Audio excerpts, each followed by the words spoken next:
اس خیال میں پھنسے ہو کہ اب بھی یقین رکھنا چاہیے یا پھر اللہ سے مانگنا چھوڑ دینا چاہیے؟ جب آزمائش کا زور بہت سخت ہو جائے تو جان لینا کہ یہ تمہاری تکلیف کا آخری مرحلہ ہے، کیونکہ موت سے ہونے سے پہلے سب کچھ اتنا ناممکن ہو جاتا ہے کہ اللہ پہ یقین رکھنا بھی مشکل لگنے لگتا ہے۔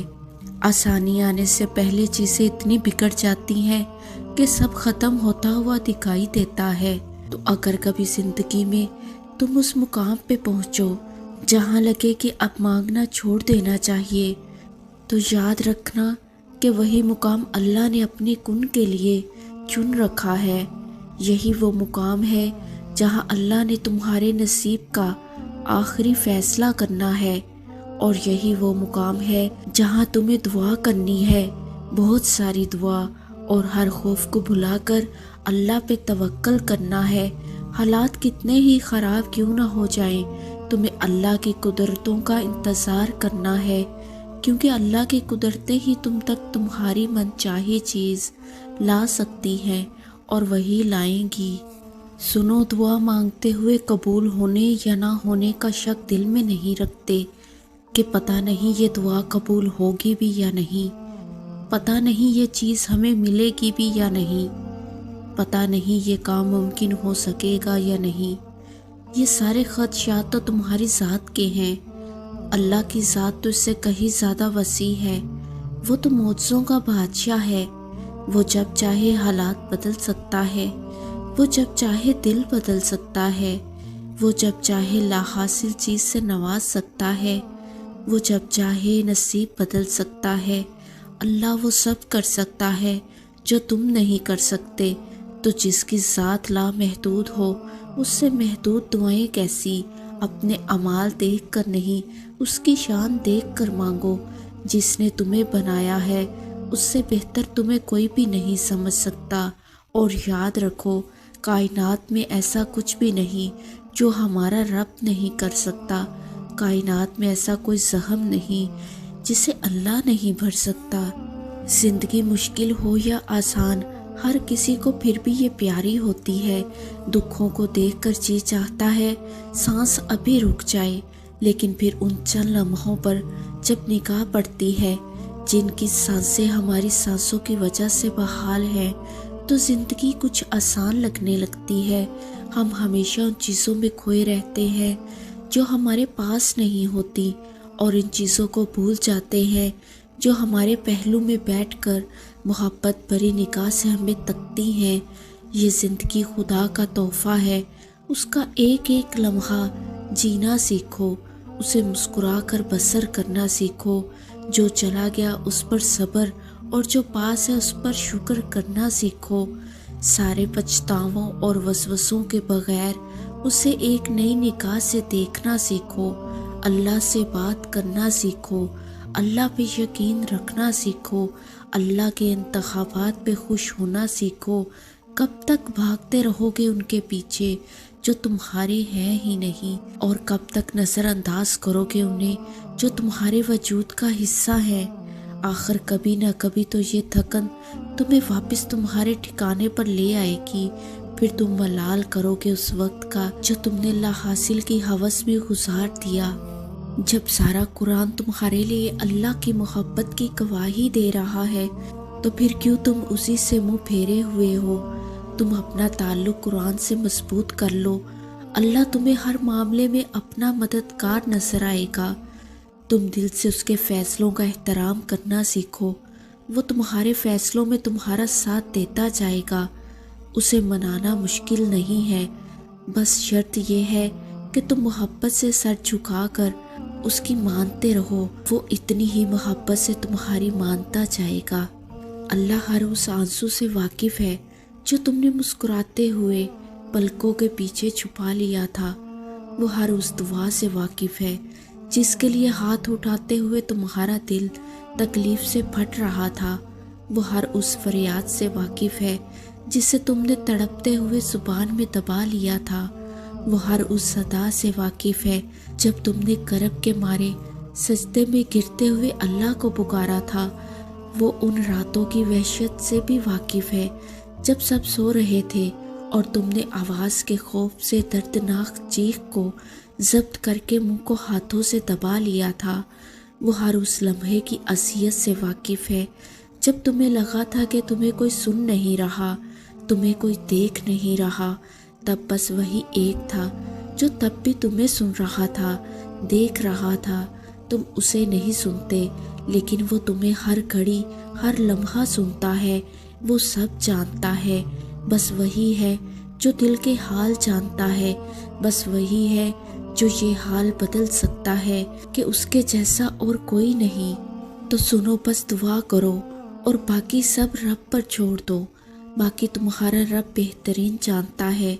تو تم اپنی زندگی کو دعا کے ذریعے بدل سکتے ہو، اپنے نصیب میں دعاؤں کے ذریعے وہ سب ڈال سکتے ہو جو تم چاہتے ہو۔ تو پھر پریشان کیوں ہوتے ہو؟ ابھی بھی وقت ہے، اس رب کے پاس لوٹ آؤ، اس سے مانگو۔ دعا اس نے تمہارے لیے ہی تو بنائی ہے۔ اگر ہم اس چیز کو لے کر پریشان ہیں کہ کیا ہم جس کے پیچھے بھاگ رہے ہیں وہ ہمارے نصیب میں نہ ہوئی، تو پھر تو رب نے دعا اسی لیے تو تمہاری جھولی میں ڈال دی۔ تو تم کس بات کو لے کر پریشان ہوتے ہو؟ تو اگر ہم یہ سوچتے ہیں کہ ہمارے نصیب میں تکلیف ہے تو کیا ہوا؟ ہمارے رب نے ہمیں بھی تو نوازا ہے کہ ہم جائیں اپنے رب کے پاس اور مانگیں دعا جیسی خوبصورت نعمت سے، کیونکہ اسے ہمارا مانگنا ہی تو پسند ہے۔ ویسے تو ہر چیز نصیب پر بھاری ہے، ہر طاقت اس مقدر پر دم توڑ دیتی ہے۔ اگر اس پر کوئی طاقت رکھتی ہے تو وہ ہے صرف دعا۔ بس یہ دعا ہی ہے جو مقدر پر بھی حاوی ہے۔ ہماری زندگی میں آنے والی اور ہونے والی ہر چیز میں اللہ کی مصلحت ہے۔ کسی کا زندگی میں آنا یا چلے جانا، راتوں کو اٹھ اٹھ کر رونا یا چین کی نیند سو جانا، ایک لمحے میں ہزاروں یادوں کا بننا اور اگلے ہی لمحے میں ان تمام یادوں کا بکھر جانا، یہ سب اللہ کی رضا سے ہے۔ اللہ جانتا ہے کہ میرا یہ بندہ میری جانب ایک آواز پہ آ جائے گا اور اس بندے کو مجھے تھوڑی سختی سے اپنی طرف لانا ہوگا، تبھی وہ ہمیں زندگی کی ایسی حقیقتوں سے ملواتا ہے کہ ہم ٹوٹ جاتے ہیں، پھر اس کی طرف بھاگے چلے جاتے ہیں، ٹھوکر پہ ٹھوکر اور بار بار گرنا۔ یہ چوٹیں پھر اللہ تک لے کر جاتی ہیں، اور لے جائیں بھی کیوں نہ، اس کی دسترس میں ہی تو بس ہر زخم کا مرہم ہے۔ اور جس چیز کی تمہیں شدت سے خواہش تھی، اگر وہ تمہیں نہیں ملی اور تم اسے بھولنا چاہتے ہو مگر تم اسے بھول نہیں پا رہے، تو بھولنا ابھی تمہیں اس لیے مشکل لگ رہا ہے کیونکہ تم تکلیف میں ہو۔ بھولنے کا سوچتے ہو تو ڈر جاتے ہو کہ بھول جاؤ گے تو مر جاؤ گے، لیکن ایسا نہیں ہے۔ اس صبر کا صلہ تمہیں دگنا کر کے عطا کیا جائے گا۔ تمہاری آنکھ سے گرنے والا ایک ایک آنسو تمہارے حصے میں دگنی مسکراہٹیں لے کر آئے گا۔ جن چیزوں پہ ابھی یہ دل تڑپ رہا ہے، کل ان کا محض خیال بھی تمہیں دکھ نہیں دے سکے گا۔ یہ جو تکلیف آج دماغ پہ اذیت بن کر حاوی ہے، یہ اب زیادہ دیر نہیں رہے گی۔ تم نے کتنی کوشش کی اور تم نے کتنا ضبط کیا، اس سب کی خبر اللہ کو تم سے پہلے ہے۔ اگر گر گئے ہو تو کیا ہوا، اٹھنے سے کیوں ڈرتے ہو؟ کوشش تو کرو۔ تم اللہ کو ایک دفعہ پکارو گے تو وہ 100 دفعہ تمہاری پکار کا جواب دے گا۔ تم ایک ہاتھ اس کی جانب بڑھاؤ گے تو وہ دونوں ہاتھوں سے تمہیں تھام کر اپنی جانب کھینچ لے گا۔ یوں رونے سے تو کچھ حاصل نہیں ہوگا۔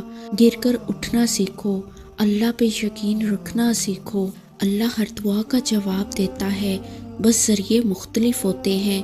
کبھی وہ کسی انسان کو آپ سے ملوا کر جواب دیتا ہے اور کبھی اسے آپ سے دور کر کے، کبھی وہ ہواؤں کے ہاتھ پیغام بھیجتا ہے تو کبھی اپنا جواب کسی ٹھوکر میں چھپا دیتا ہے، کبھی وہ سجدے میں گرا کر اپنی مصلحتیں سمجھاتا ہے اور کبھی ہاتھ تھام کر صبر کا صلہ دیتا ہے۔